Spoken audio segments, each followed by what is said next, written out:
Today we're going to be looking at how to create anime speedlines in Blender, just like in this scene right here.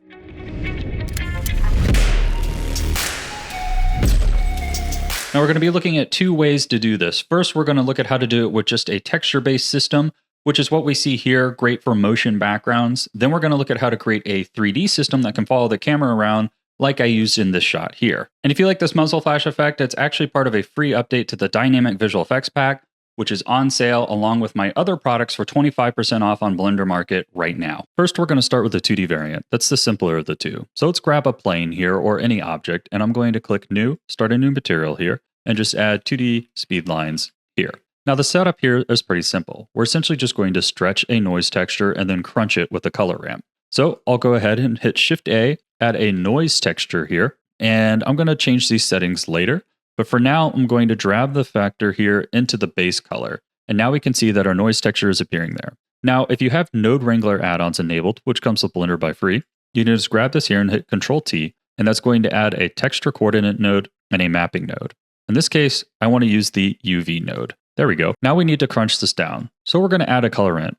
Hit Shift A, search, look for a color ramp there, and we're just going to drag that here over this line and add that automatically. Now we're going to switch here from linear to constant. And what that's going to do is make it so that there's no fade in between the two and we get a harsh line, which is exactly what we want. Now we just need to stretch this noise texture out pretty dramatically. So what I'm going to do is come down here to the scale, and you can grab this and move this down to a really small number. So I'm going to take the X and do 0.05. Then I'm going to take the Y and I want to scale it up so that there's more lines. So I'm going to make this a bigger number. So I'm going to maybe put 5 here. And you can see how we're already starting to get that speed line look. But let's alter our noise texture setting here a bit. I'm going to change the scale here from maybe 5 to something like 15 and get us a few more lines. Obviously, you can do this and get it as thick or thin as you want, but I'm going to leave mine around 15. I'm also going to up the detail to 15, which is going to give us a bit more of that kind of inky, jagged look. Now feel free to add some color at this stage.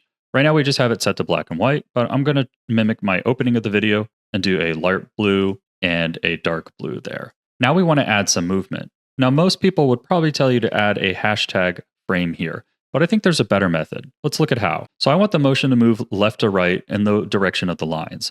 So we're going to be using the X field here. So we're going to come to our first frame, right click on the X, insert single keyframe, and then we're going to move forward to frame 10, and then we're going to type 1 in X, right click, insert single keyframe. Now we have 2 keyframes and we have movement, but it stops here. But we're going to come over here to the graph editor. We're going to grab our 2D speed lines there with both of these handles selected here. We will press T and switch to linear, and then we will press Shift E and we will do linear extrapolation. And now what that's going to do is make it so that it continually moves in that motion. Then let's come back over to our shader editor here, and we can see that that number is constantly going up. So why this is better than the frame method is that we can easily adjust the speed. So if I feel like that's too fast, I can just drag this out and just slow it down. So it's a great way to have control over the speed of your motion while maintaining that same look. If you'd like to learn more about this scene, check out my Patreon where I do a full project walkthrough. Now it's not a step-by-step tutorial as I prefer to keep those free for the community. However, I take member requests, answering questions, and walking through some of my more complex scenes. I also offer materials, project files, and other resources for download to help speed up your Blender workflow. For example, this month you can actually just download this anime speedline background. It's also a great way to support the channel, and I really appreciate every member.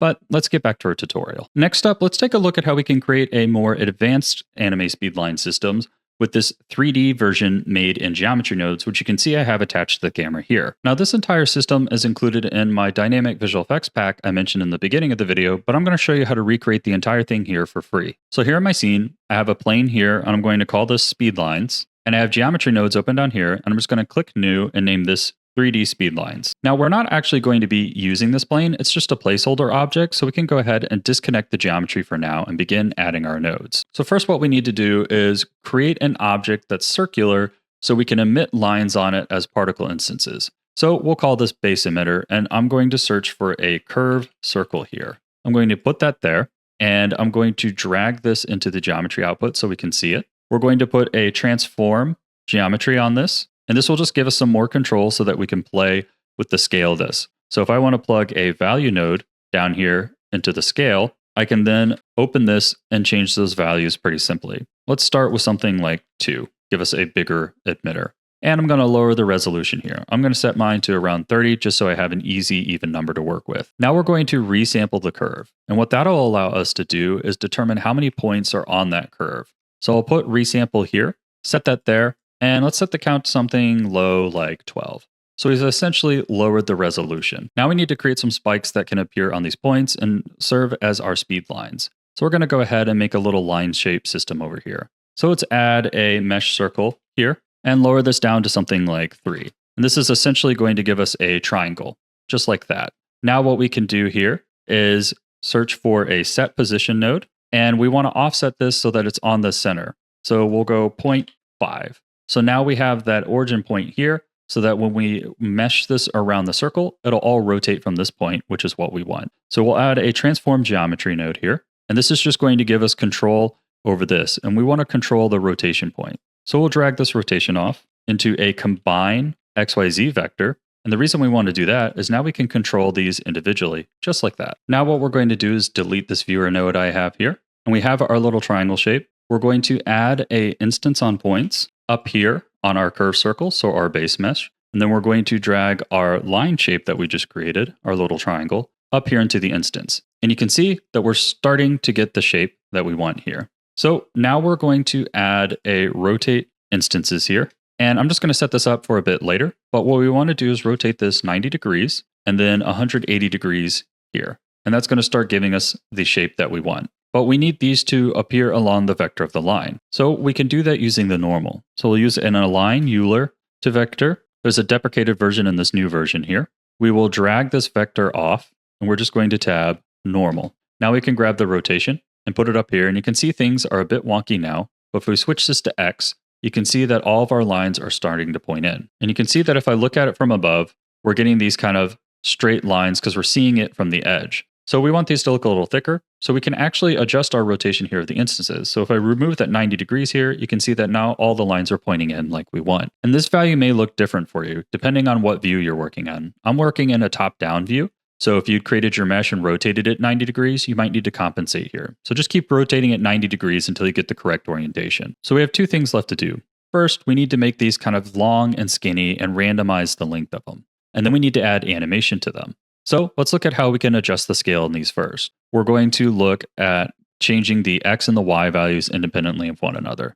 So we're going to add a random value here, and we're going to duplicate this. And if you press F2, you can rename the node. So I could name this random X and random Y. Now what we want to do is plug these into a combine XYZ node. So I'll plug that top one into X and this one into Y. Now if we plug this into the scale here, we'll get complete control over our X and Y values there. So to get that speed line look, we want these to be long and skinny. So what I'm going to do is come down here, and I don't want anything to be at 0 because that essentially is just going to make it disappear. So I can just slowly inch this up slightly, but we're going to lower the maximum. And you can see how that's going to thin out our lines. Again, I don't want this to be 0 as that'll essentially make them disappear. So I'll say that I want 0.25 to be the lowest that I have. Now I can adjust the maximum value here and really change how those speed lines look as they come in. Now this is really where you can dial in the look. You can adjust the amount of speed lines you have up here. You can adjust the radius that you have of those speed lines here.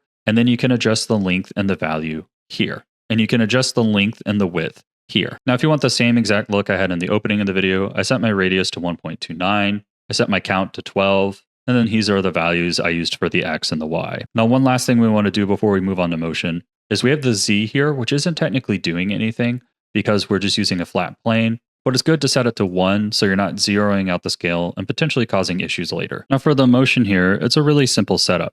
We're going to add a transform geometry node, and then we are going to add a combine XYZ off the rotation, and we're going to drag off the Z there. We're going to search for a scene time, and I'm going to select frame. Now when we hit play, we'll see that it's rotating around and jittering these in and out. Now you may notice that these are empty, and that's because when we created those mesh objects, we never switched it to fill. So if you come over here to the mesh, you can just grab here and fill and gone. And now we'll have a solid object that will appear in the viewport. Now we can just add a simple material. So we'll click over here, click our object, go to the shader tree, click new material. It's called a speed line. I'm just going to use a basic emission. So I'm just going to come down here to the emission, set this to 1. and you'll notice that it's not appearing there. That's because we need to set it in geometry nodes. So I'll come back over here, search for a set material, click there, and choose our speed lines. And now when we hit play, you can see that we're getting the same speedline effect that I have in the opening. Now, a big advantage here of this is that we can rotate this and attach it to the camera. So if I switch into wireframe mode, you can see here, I can move it to the camera there so that those speed lines can appear around the camera. Now, in the example I showed in the opening, I just completely parented them to the camera. But the other advantage is if you remember earlier, we added a little rotation control back here. And with this, we can actually change the direction of the speed lines. So by changing this Y value right here, we can move these out and get a more dimensional look with our speed lines. And then you can go and also just crank out the distance there and make those a lot more. So you can see here that we have a lot of control. And when I hit play here, it's giving us that speed line look.